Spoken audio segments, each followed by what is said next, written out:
This is the Productized Podcast. My name is Brian Castle. Thanks for tuning in. Today, you're going to hear my conversation with Michael Erickson. It was really great for me to meet Michael for the first time. We had a really good conversation. Michael runs searchscientists.com. That's a productized service, or an agency, if you will, that runs marketing services, a lot of pay-per-click management and AdWords, Amazon ads. But what was really interesting was this year in 2017, him making the transition from the service into a SaaS software. I think I know a thing or two about that. I could certainly relate. So he's been building software called AdBadger, which is an ad management platform for the Amazon ads system. So that's really interesting. We really compared notes on how we manage our agencies and putting people in place and restructuring our processes and teams. And I thought that was really interesting. And then, of course, making that transition into building a software product. And we kind of compared notes on working with developers to working remotely versus in-house, and the really interesting way that he met his developer at a dog park, of all places. So stay tuned for that. Without further ado, here's my conversation with Michael Erickson. Enjoy.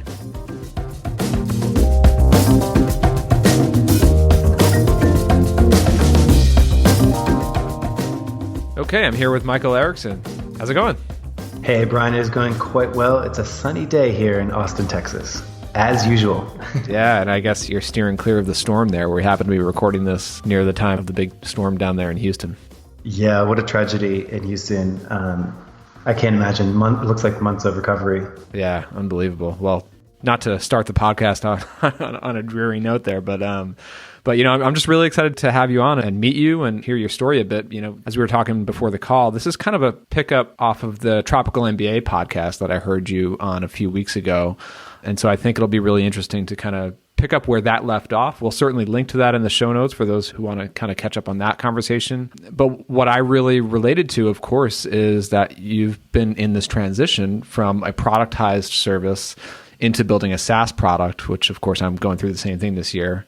So it'll just be really interesting to kind of compare notes. But, you know, before we get back into your story, why don't we start off, like, give us a lay of the land, like tell us about your businesses. How does it all break out right now? Absolutely. So we have two main wings of the business. And I say wings of the business, it's really wings of my businesses because they're actually two separate entities. So separate legal entity. So the first and the largest at the moment is searchscientists.com, where we basically help businesses find more customers using paid traffic, things like AdWords, Facebook ads, and Amazon ads. And we use a lot of tools for fulfilling AdWords and Facebook ads, but I felt like there wasn't something out there that really did what I wanted it to. So I sort of scratched my own itch and started AdBadger.com. And AdBadger is basically a piece of Amazon software, which helps Amazon sellers better optimize their paid ads on the platform.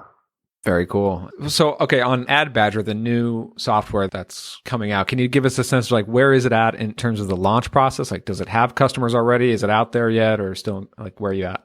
Yeah, so it'll depend when this podcast goes live. But as of today, this week, we are currently in our sort of final stages of beta testing. One of the things that was really important to me was, and this is kind of funny, someone asked me, like, when do you go public? And, you know, for some people, it might be when my list hits a certain number or when this particular marketing event happens. But for me, it was really I want to be sure that the damn thing works. Like, I want to be able to know definitively that if you put an account, like if you put an Amazon paid traffic campaign into AdBadger, that it will spit out a better campaign.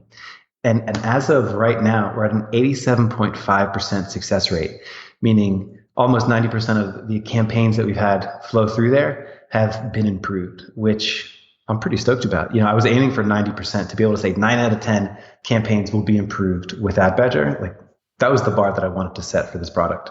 That's really cool that you could actually measure it to that degree. Yeah, I bothered our great lead developer, Trace. I bothered him good and plenty. And I said, can we get this fancy dashboard in the back end that actually tells us every single, like, I want to see statistics. I'm so fascinated by these pieces of marketing software. And, you know, Ahrefs does this, Moz does this, Word, like all these cool companies do this, where they provide like industry stats. Like, how cool would it be to know, like, hey, Like benchmarks. benchmarks, exactly. What's your industry? What's the normal click-through rate for, your kinds of products? How are you stacking up? Is everyone seeing a conversion dip maybe on Christmas Day, so people don't think that their results are out of the ordinary or things like that. And in addition to be able to, like I said, be able to have that intelligence, like we know that our product works at a very, very high percentage of the time. And that's probably the most exciting thing for me, to have that intelligence in the back end. I love it. So a little bit later here, we're going to get into AdBadger, how you came up with the idea, exactly what it does, and the validation and all that kind of stuff. First, let's start on the other side of your business, search scientists, right? So, okay, so you mentioned that you do kind of ad services, whether it's PPC, Amazon ads. Give us a sense of like the size of that company, how many people, like if you're able to share revenue or however you talk about that. Absolutely. So the things that I like to give people the idea of what Search Scientist is, so we have about 50 clients.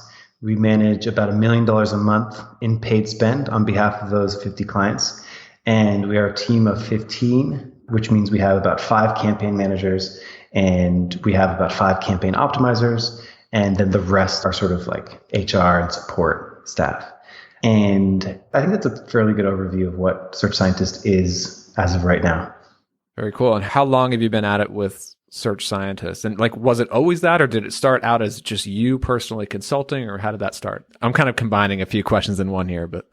Oh man, if we can go back in time and look at like what I call the day one of Search Scientist, it was just me and a computer, probably like sitting in a coffee shop somewhere with like one client, and that was it. So it started with me essentially freelancing. And if you wanted to rewind even before that, I was freelancing, doing any kind of online marketing service, whether it be SEO or, content design or content marketing or AdWords or anything. I was doing anything that people would be willing to pay for. And I really did connect with... Were you coming out of a full-time job or something? So I sort of engineered the start of my entrepreneurial career. So I was a high school biology teacher in New Jersey, hence the name, Search Scientist. There you go. There's science, right? Oh, all right. It's all coming together for me. All right. Yeah. So I was a high school biology teacher in New Jersey, and I actually really did enjoy the profession. I think it's such a great profession. The good days didn't even feel like work. However, as you can imagine, there's a load of bureaucracy that comes along with being a teacher, and certain things that bogged me down, that made me very jaded, very young. I think that happens a lot with teachers, where they show up, they're very idealistic, and then they're greeted with, I'll give you a quick anecdote, actually.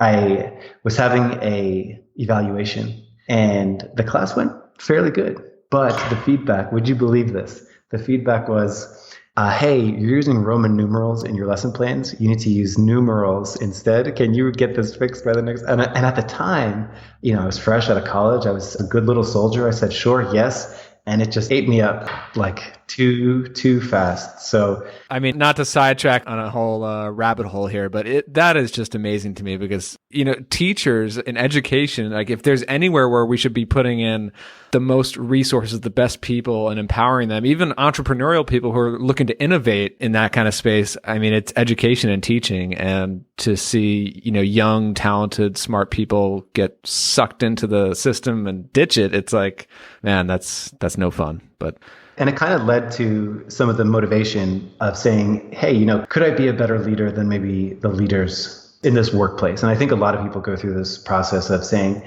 hey, I think I can run an organization better than this is being run. And they kind of look at the things that they enjoy. And I was always sort of good with computers and good with the internet, and just I enjoy the competitive edge of sort of like online marketing is like this competition that takes place over the computer, which I thought was really fascinating, where, it's you versus the competition. You all have the same resources and the same educational components at your fingertips. Who's going to use those resources more efficiently and effectively to get more conversions for lower costs? Like I really connected with that. Yeah. So I actually, as a transition point, found a job in South Korea, which was a teaching job, but it was sort of part-time. It was only 20 hours a week. And that was the sort of hey, I can go do that for 20 hours a week. And on the side, start refining my skills, start sharpening that saw, so to speak. And that was the transition point. So when I referred to myself like with that first client sitting in that coffee shop, yeah, that was probably in South Korea at like 2 a.m. Yeah. Very cool. Okay. So where did it go from there? Like you're building up the freelance work, doing marketing services, marketing consulting. How does that eventually turn into, I know we're bridging a big gap here, but how does that become a team? Like when did you actually start to hire a team and go beyond just yourself? Yeah, right. The switch from, hey, I want to be self-employed, which is essentially what the decision that I made in, New Jersey when I was teaching, to the transition point of, hey, I'll be a freelancer, to the transition point of, hey, let me build out a team and actually build a boutique agency, which is essentially what I've done. And I think it relates a little bit to my personality, just in the sense of looking for greater challenges, wanting to see what I'm capable of and wanting to sort of level up. So I think a lot of it is personality based. And I think the other side of it is like that excited me. Like in the same way that like online marketing is a competition, like wouldn't it be cool to get bigger and better clients and like see how you can compete at that level? Wouldn't it be cool if you can kind of structure an organization where you can, because it's really satisfying to like have a campaign go well. So wouldn't it be cool to do that instead of just with 5 clients, but maybe 10 or maybe 15? Like wouldn't that be like a fun so it was this very natural progression of leveling up, so to speak. Like to throw back, I know I mentioned it in the Tropical MBA podcast, but it's like I do very much love video games in the sense of like I think that's a lot of my personality too, like being able to like level up. Like what can we do to like level up in business? That's something so attractive. I can totally relate to that. So many parts of your story because, I mean, I was not a biology teacher, but I did make that transition from a full-time job into being a freelancer, designer, web designer and everything. But the thing that I, not so quickly, but eventually came to realize was like, even though I'm freelancing and I have a bunch of clients, that's technically it's self-employment, but now I have like a bunch of bosses instead of one boss. And then I started to relate to, okay, how can I grow this? Like, yeah, I can keep raising my rate. I can maybe squeeze in a few more clients, but there's still going to be a ceiling to that. I need to grow beyond just myself and grow an actual business where I've got people in place, systems in place, and I'm actually working on the business. So it sounds like you started to hit that same kind of transition point. Exactly. And I often, I'll get a message from someone who's a freelancer. They do online marketing services and they say, hey, I'm curious what it's like to have an agency. And I understand like the move, like, sure, it makes sense. If you can have, if you can do 5 clients yourself, you can do, 25 clients with a team, you can do 50 clients with a team. But it's really different, a completely different skill set. It's a completely tool set that people need. And a lot of times when I do have those conversations with people looking to move from freelancer to agency owner, a part of it is like, do you have that almost like do you want it? Like, let's actually break it down because it's not just more money. I probably could have easily made more money just as a solo person. And I think there's lots of people that do that. They get into speaking, they move up the value chain and work with bigger and bigger clients. There are people that do that. So I think it's an interesting, really, really interesting dichotomy of freelancer versus making more money. And sometimes actually having an agency isn't the answer. But I feel like it's something I think is important to mention too. So tell me a bit more about your agency, like how you've structured it. What are the roles on your team? Like who does what? And what does a typical client engagement look like? Absolutely. So this is something that fascinated me for a very, very long time of what does it actually look like? Like how do you actually service clients? Because it's very easy when you're just a solo person. What's the team look like? Well, you wear every single hat possible. You do the accounting, you do the customer service, you do the fulfillment, you do the strategy, you do absolutely everything. So then it's this kind of like fun opportunity to, sit down with a pen and paper and actually draw out an organizational chart to be able to say, who does the client interact with?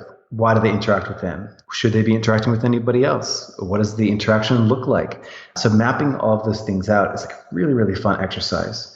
So specifically the way that it works is every client has a few people actually working on their account.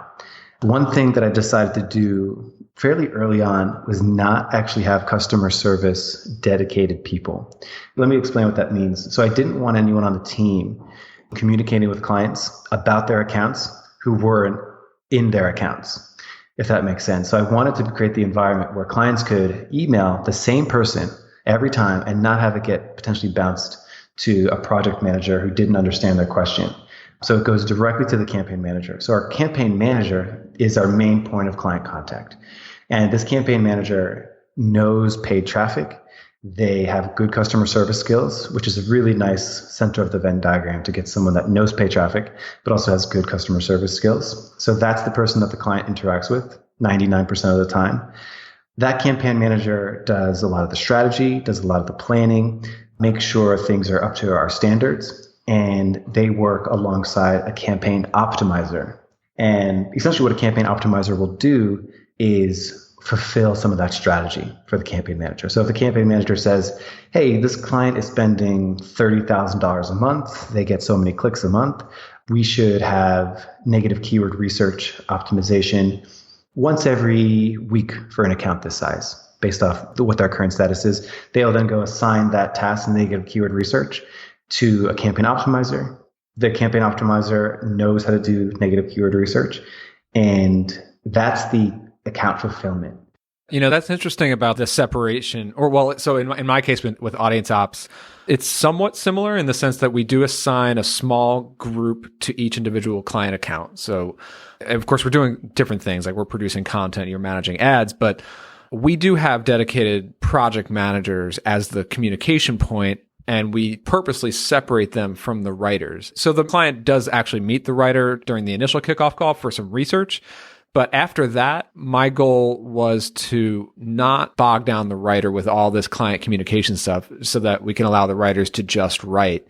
So there's that, but there's also the piece of like, we need really, really good communicators and the type of personality that can thrive talking to clients every day. And the best writers aren't necessarily the best client communicators. Like, do you run into that with like campaign managers talking to clients? Like some are really great at campaigns, but maybe not great with clients. Yeah. So there's two questions. The first is, I think you're absolutely right. I think a lot of paid traffic people and a lot of like deep practitioners are not necessarily great communicators. You're absolutely right. The thing that one of my beliefs about paid traffic services is that the communication part is super duper tied to the actual optimization part. And it's almost just as important in the sense of, like with paid traffic, there's always going to be ups and downs. In fact, there's this meme where it's like an Office Space character and like the guy's sipping coffee and he's like looking down at the office worker and he says, hey, thanks for the 16 months of positive ROI growth, but we just had a down week, so I'm going to fire you. And it's like, it's this like meme inside online marketing services. And I've always been of the belief that if the person knows, likes, and trusts the actual person working on their account, then they will trust that we'll be able to weather any potential storm that does come through. And I believe that theory is proven yes. So I think paid traffic is a special circumstance about paid traffic is like the relationship, being able to talk about the promotions. A lot of our clients are fairly proficient, so they want to be able to say like, hey, what's our bid optimization strategy? Like these are questions that we get from our clients. And really, you do need like a campaign, somebody with that technical knowledge to be able to communicate that stuff. Exactly. So if we were going to get, 2-hour email response times during business hours, or we were going to get really good informative emails, it would have had to go to that person anyway, because the person would need to be. So I think that's a part of the type of client that we work with too. Like we often work with, if someone's spending $30,000 a month on their paid spend or $50,000 a month on their paid spend, then they're going to be very treated, differently than someone who spends, $300 a month. So I think some of it is the savviness of our customers and what I think good PPC service looks like. And the other question is that doesn't actually change the fact that a lot of PPC people are not actually good communicators. So one of the things that we're actually in the process of doing it. We've kind of done it in an unstructured way in the past, but we're really getting structured about it now, is we actually have scheduled touch points every single month now. So it's almost like we've trained, hey, here's a touch point. Here's how you write a report, that has good relationship building, which may not come naturally to people that love spreadsheets. Or here's how you send a monthly call form. It's got the questions, and we've talked about, here's what you do during the meeting. We also have another touch point too, which is like a third person involved with each client, which is actually like a floating campaign auditor. This is a position that I'm really excited we introduced maybe a few months ago. And essentially what this person does is actually rotate campaign to campaign. They basically have a mission to take a deep dive on one campaign a day and essentially get a fresh pair of eyes in there. What else are we doing? What's our continued value? Did anything new come out that maybe, it's not necessarily to like audit the account in the sense that we're going to find everything wrong with it. It's more so, what else can we do that maybe, because there's so much that comes out in online marketing, to be able to get someone with a fresh pair of eyes whose only job is to brainstorm new initiatives. That's been really, really cool. And it's a really nice way to sort of surprise our clients. Like, hey, I know you talk to so-and-so all the time. I'm this person. I'm a client success specialist. And I noticed that we can also be doing these things. This new thing just came out, and I just want you to know we're going to be incorporating it over the next couple of weeks. Yeah, again, we do kind of a similar thing. We have somebody on our team who's a team manager, and she does kind of float across the accounts, and she holds what we call like writer sessions, where she'll pull in two of our writers into a 3-person meeting, just talk about the articles you guys are working on this week, and bat around ideas, give each other criticism. And it really helps to just add a layer of like quality and like insightfulness that you wouldn't otherwise get. But, I like the fact that you brought up that structure and how you have these kind of routines. One thing that really jumped out to me when I was listening to you on Tropical MBA, I noted it down. I have to ask you about it because it's something that I've been thinking a lot about recently in my productized service is SOPs and processes. We have a ton of them. Like, when you said something like, we used to have 200 plus SOPs and now we stripped them all away and it's much more lean now.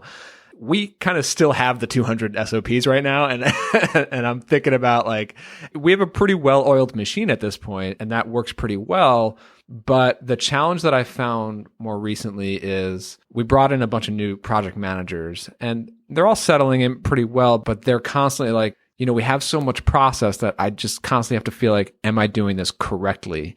Whereas maybe if I gave them a little bit more freedom and leeway to just use your best judgment, it's that balance between like, it's a productized service. It needs to run a certain way with, I need to let people do their thing, It's, one of the transitions from freelancing to building a team, what does everyone say? It's like, oh, you need SOPs. And I think like it gets passed around a lot. Oh, we need SOPs. Great. So I was like, well, that's what we need to do. Like, let's do it. Like, let's go, let's pedal to the gas and here we go. And outcome a couple of years later, 200 plus SOPs. Honestly, I haven't counted it in like 6 months, but I hope it's not like 300 at this point. But it's like, okay, let's build a whole bunch of SOPs. And I think what was missed was, and this is one of my big things in online marketing education too, is that different situations necessitate different actions. So I think there are plenty of businesses that function incredibly well and they have really strict SOPs where everyone follows them to a T. You look at McDonald's, for example, like that is down to a science. Like if they do it perfectly, it's an art at that point. And I would say, and then I was sort of sitting there one day, like brainstorming, like, hey, we have all these SOPs, but this person did it differently. Why is that? And, dug in deep and tried to discover it. And it was like, well, listen, we have 200 SOPs. Like, am I supposed to look up a different SOP every 5 minutes? Because what would happen is they may open up an account and they may notice something and they say, oh, wow, this is out of whack. Their click-through rate isn't as high as it should be. I know exactly, I'm going to go dig in deep. I'm going to find what the issue is, and then I'm going to take care of that. And I was kind of sitting there thinking, like, does a heart surgeon bring in the book of how to do heart surgery when they go into the surgery room? And it's like, I think there's a degree of, yes, we need good training. You need to know how to do these things. You need to be so good that you can do these without an actual SOP. So what we've taken these 200 SOPs, and first of all, we're clearing out a lot of the things that are just redundant, like simple things. We created SOPs for I don't know, like minutia, which got in the way of people, and things that they are already trained on, things that they already do, things where, whether you capitalize a certain word in a certain, like I'm trying to like think of something so minute, but like we were bogging them down with SOPs surrounding minutia. And what we've done instead was sort of say, hey, businesses are made up of systems. Let's actually visually map out that system. So our proposal system, beautiful now. We used Google Draw, and then we actually sent it to Design Pickle, and they beautified it for us. And now it looks great. Now we're like proud to have this wonderful PDF. But visually, you can see lead comes in, lead gets replied to, lead gets scheduled, introduction call, lead gets campaign audit. Based off what the campaign audit happens, different contingencies. So each of those steps, people are expected to know how to do those steps. And you shouldn't necessarily need and different people may do an audit in different ways, basically. To just finish this thought about what this like one pager. So this one pager has this entire system mapped out visually. Underneath it will have like SOPs to be aware of, like SOPs to know. If you're going to be involved in the system. So what we do is we have a meeting, we map it out, we talk about it, we say, do we understand how to do this particular step? Is it mapped out at a high level? So it's like, what is the 80-20 for this actual process of creating a campaign audit, of auditing a campaign? What is that 80-20? Right. Like what's supposed to come out of it? What are you supposed to end up with? Mm-hmm. So, the Pareto principle, focusing on the 80-20, like what's the meaty parts for you to know of how to get this done? And we have professionals on the team. And I think one of the big things too is like if you have smart professionals with good training and you have good communication about what's expected in each step, you don't necessarily need to tell them every single micro step. Let them be professionals. Yeah, totally. I mean, I've kind of come to a similar conclusion, although we still do have a lot of process, but a lot of my approach has always just been have process around the way that we deliver the work and schedule the work and manage a client's experience. But the actual work of researching and writing, like I'm not going to tell professional writers how to write. Like they're professionals and we hired the most talented people we could find anyway. So, but in terms of the deliverables and keeping things, and also like, getting into like templates that we send in terms of like a report template or like the welcome email template, that kind of stuff. Yeah, it helps to have the process, but yeah. Minutia is the issue, I think, where it actually becomes an impediment to getting good work done.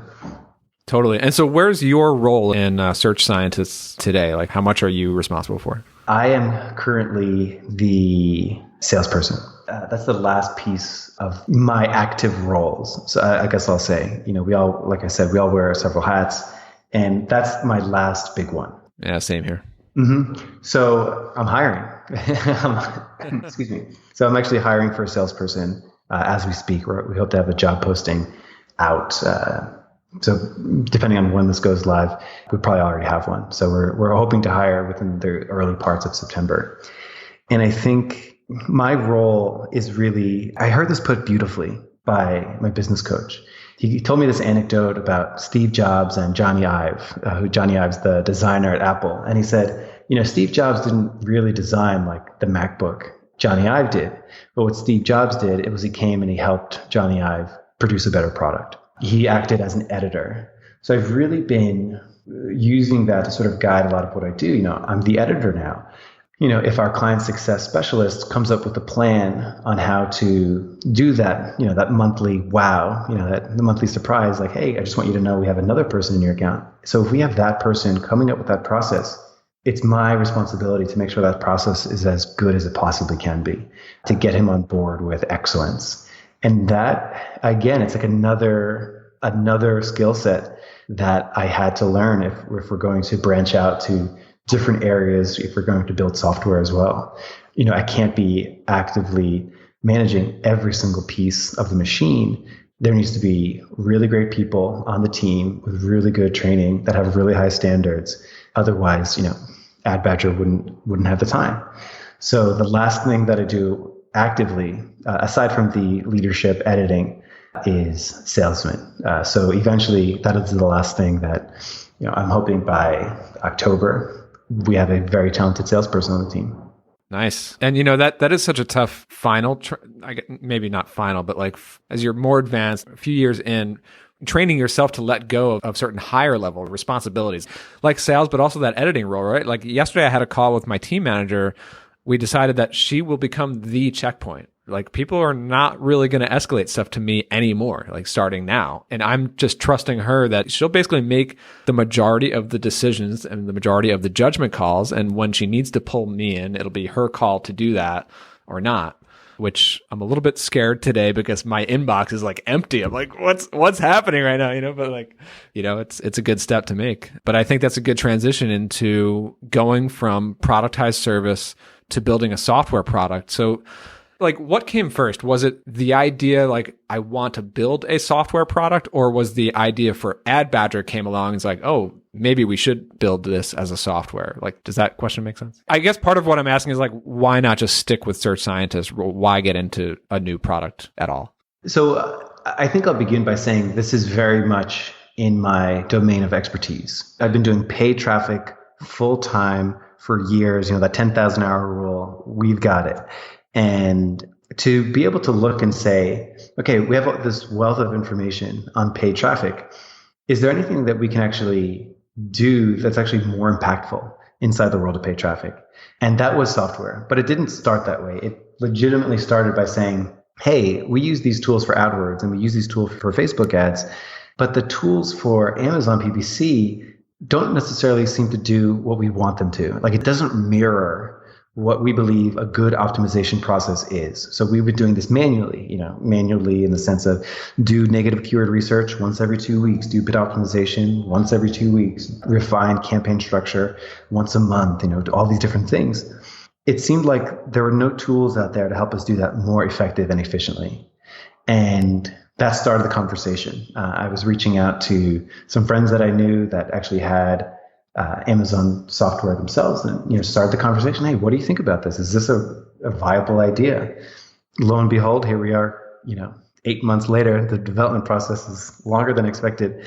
So I had my own expectations going into it, and to touch on some of the things that you asked about, I think a lot of service providers romanticize. I know that I do. They romanticize, oh boy, wouldn't it be nice just to have a product? Shouldn't I just have an e-commerce store? I can't tell you how many times I've been asked, oh, hey, Mike, you work with so many e-commerce stores. Why don't you just start an e-commerce store? Like, you know so much more about marketing than these people. You'd be able to, and I don't. So I think there's this overall fantasy that like services are very, very difficult and products are much, much easier. And, maybe there's some truth to that. The grass is always greener, right? The grass, exactly. So I've discovered through the development process that it's not an absolute cakewalk. We realized that very soon that there's so many, the Amazon API is frustrating. So you'll be asking your developers, hey, can we test this? And it's like, oh, hold on. We need to go through database management for 4 days. And it's like, oh man, like, so everything's longer than expected. Totally. It's a slow, somewhat painful process. And I've gone through it myself, and I definitely know, you make all these projections like, oh, we can build that MVP in 2-3 months. And all of a sudden you're 6-8 months into it, and here we are. That's it. Yeah. I do want to dig into the development process and how you've approached that. But before we do that, I guess, can you tell me just a bit more about how you validated it? So obviously you guys are working in it every day, and you're frustrated with the lack of tools for managing Amazon ads. So you guys certainly experienced the pain, and you could see how a company like Search Scientist would use this. That's great to build your own software, but did you need to prove to yourself or validate that other customers are out there ready and willing to pay for this thing before you invested in it, or how did that work? One of my favorite things to think about when it comes to software, and this didn't apply directly to how I started software, but there's this kind of concept, I believe he talks about it in The Lean Startup, which is a great book.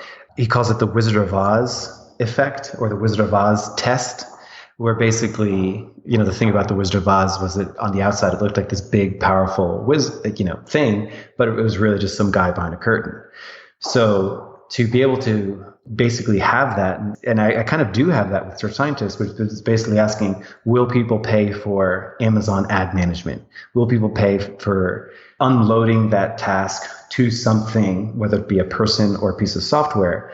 Are people willing to pay for it? So, and I knew the market intimately. I knew a lot of the concerns of the customers. So I had a lot of domain expertise. inside of it. But in terms of did I run a landing page test, did I run Facebook ads to a landing page that said, hey, this piece of software is coming, it's going to do XYZ, opt in to find out? I haven't, just because I did feel like it was already validated from years of doing it manually with customers. Right. Like technically people have been hiring you to do the job that AdBadger essentially does too. So exactly. Mm-hmm. Got it. Very cool. So how did you or how are you funding the launch of AdBadger? Is it purely out of profits from search scientists? So I've learned something very cool in 2017, that it's business is really fun with great partners. So I actually do have partners at AdBadger. And what's cool about it is that we've all, either through sweat equity or cash in the bank, we've all sort of, and not necessarily like I needed it, we could have fueled it with search scientists, we could have. But the reason I chose not to was just to get smart people on the team, people with software experience, be an advisor, sit on our, quote unquote board, provide your experience, and let's do this. The developer also has ownership in it too. And it has created this environment where there's multiple people that care at a super duper high level. And it's been so powerful. So to me, seeing the direction that I want to go, it was important for me to have other people with ownership to be invested at such a high level with AdBadger. And it's been game changing. It set the tone in better than I could have imagined. So our first developer is an owner, and he's got this owner mentality. And the second developer, guess what? He's absolutely incredible, and he also takes great ownership. And it's created such a fantastic culture, just accelerating our progress. That's really interesting. I want to dig into that a bit, because for my current product ops calendar, I went the other way. I'm just hiring, and it's been really, really tough and slower than I would like, not just because development is slow, but also for cash flow issues, right? Like had some ups and downs earlier in the year with audience ops, and that I had to slow down development because I'm paying for it. So that's really interesting. Tell me about that. Like, who make up the partner, like the ownership partners in AdBadger? Are the developers fully equity, or is it like a mix of a salary and equity? Like, how did that work out? Yeah. So I'll answer that question about the partnerships that were formed, and I'll also get into the rationale for that. One of my business coaches mentioned, hey, whenever you have a new wing of the business, you better be sure that wing can fly on its own, in the sense of it needs to be able to stand on its own 2 feet.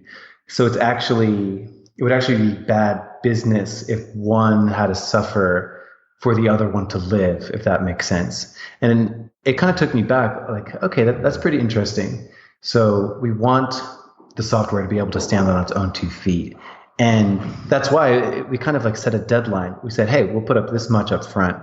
And then after that, like, this baby needs to make its own way. And I thought that was interesting. It sort of raised the stakes, so to speak, which I liked. So I liked that. But in terms of the people involved, these are two people have previous software experience, which I thought was incredibly valuable, me as a non-technical person, to get people to be able to, hey, what's good SaaS pricing strategy in your experience? To be able to get that invested person that you can bounce ideas around with has been invaluable. So those two people are the developers on the product? No, we have 2 advisors, and then we have 1 developer who has equity. Okay, cool. And where did you meet all those people, the advisors and the developers?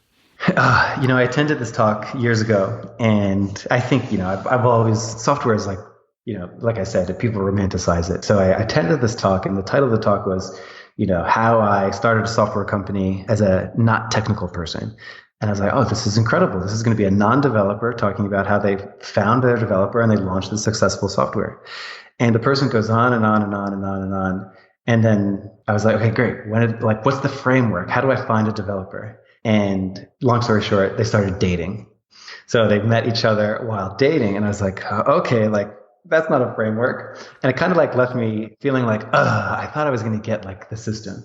And now, hopefully in a couple of years, if we have a successful piece of software, maybe I one day could be giving a talk how I found my developer, and I'll probably give the same flat answer that I heard. You got to get lucky, basically. You have to. So this is the most Austin story. I was standing in a dog park. My dog's running around. There's somebody next to me. And I was like, oh, you have a dog? Oh, yeah, me too. What is it that you do? We just started talking. And we'd go to this dog park every, couple days. And I would ask him like, hey, have you ever heard of this software language? And it's a language that I knew needed to be patched to the Amazon API. And I just asked him, like, oh, you've had an experience with this? And he's like, oh, no, I don't really have experience with that framework. Like the next time I saw him, he's like, hey, that framework, I looked it up. It's awesome. It's going to help me so much. And I was like, well, okay, this guy's motivated. This is like, what an incredible characteristic. And that is how I found my developer in a dog park here in Austin. That is an Austin story. And that is, I've never heard anyone, everyone talks about, oh yeah, I went on Upwork and I had this strategy to test out developers, or they get referrals from folks. But meeting your lead developer at a dog park in Austin, I can't say I have heard that one before. It's very interesting.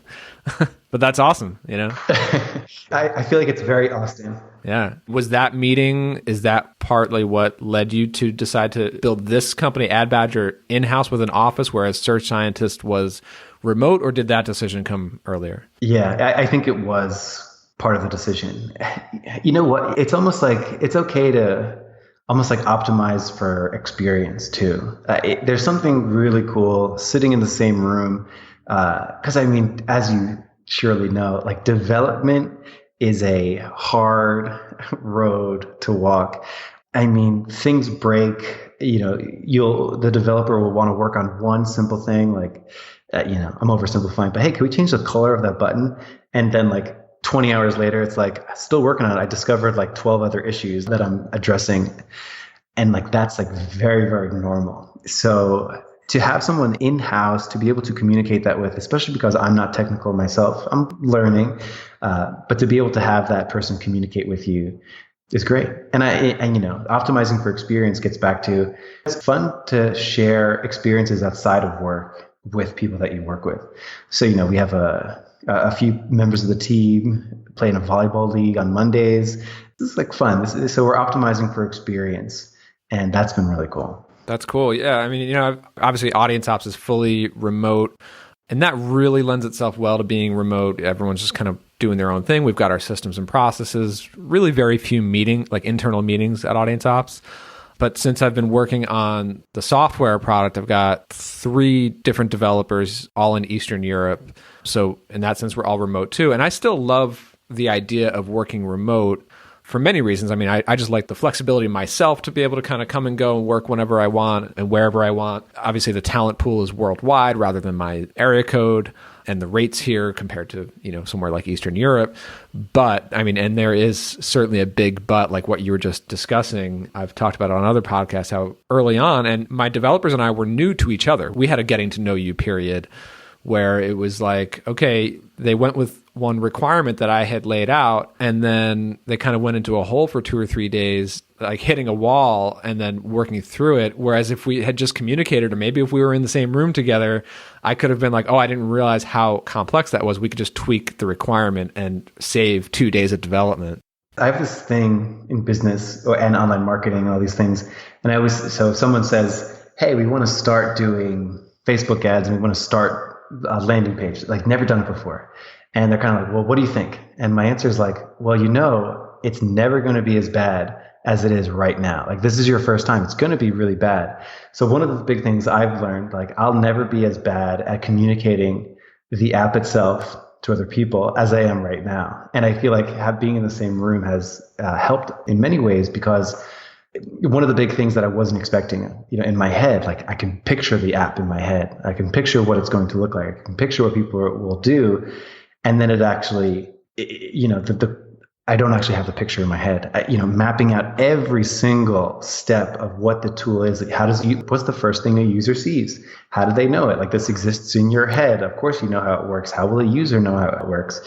So writing meticulously everything that each screen of the app will do, handing it over, and then seeing what they produce, which is this beautiful thing based off what I said. And then me scratching my head, actually, I don't think I described that properly. Like, I don't think I was clear there. I'm sorry. And remapping it. And now that you see it, it is your user experience. That's been a really interesting part of the development process of actually going from idea in your head because you're so intimate with this, and then actually mapping it out in a way that someone could read and understand, drawing out screens on a piece of paper. So each tool actually has like 10 pieces of paper somewhere where actually like drew it out, like person clicks on this, next page, redraw it. Then this happens and then redraw. They have options. It's been really interesting seeing how to take something from idea to code and then visually put it on a screen. Yeah, it really is pretty exciting once you get like a working version that you could actually start to use. And it's so exciting. So, as we start to kind of wrap up here, so we're recording this here in end of August 2017. This will probably come out in a few months from now. What's coming up next? Like, I'm actually kind of curious, like, what are the next steps in terms of launching it, the initial marketing push for AdBadger? How are you going to get the first customers? Is that kind of like what's next on the roadmap for you? Or? Yeah, exactly. So now that we are starting to see that the app works and that not just works in terms of free of bugs, but actually makes campaigns better, now that we're actually starting to see that it can actually improve campaigns, that will sort of be our battle cry. And, we'll do a lot of different marketing strategies, nothing that we haven't invented ourselves, content marketing, Facebook ads and paid traffic, all of those good things. So yeah, that should be the next step. And, we want to be cautious, getting our first paying customers, listening to early feedback, getting our next round of paid customers. So I'm really excited to see what you can do with software, open up the doors to your first 100 customers and, take their feedback and improve it so that when you open up to the next 500 customers, you have a much better product. Yeah, Lean Startup was I borrowed a lot from Lean Startup. What can we do to get information on our customers to then fuel the next round of development? Nice. Well, that's at adbadger.com. That's where you can check out the new tool. Of course, also check out searchscientists.com. That's your agency. Where else can people connect with you? Twitter's good, at searchsci.mike, SEARCHSCI Mike. And I have a personal blog at thesynapticcleft.com. All right. Well, we will definitely get all those linked up in the show notes. Michael, this is great. Yeah, thanks for doing it. Thanks so much, Brian. Okay, that wraps it up. Did you enjoy this one? I mean, it couldn't have been that bad. You made it this far into the episode, right? So head over to iTunes, leave a 5-star review. I'd really appreciate it. And if you're not on my newsletter yet, there's a lot more happening over there, and so you'll definitely want to get up to speed. You can join over on my site, castjam.com. Have a great week.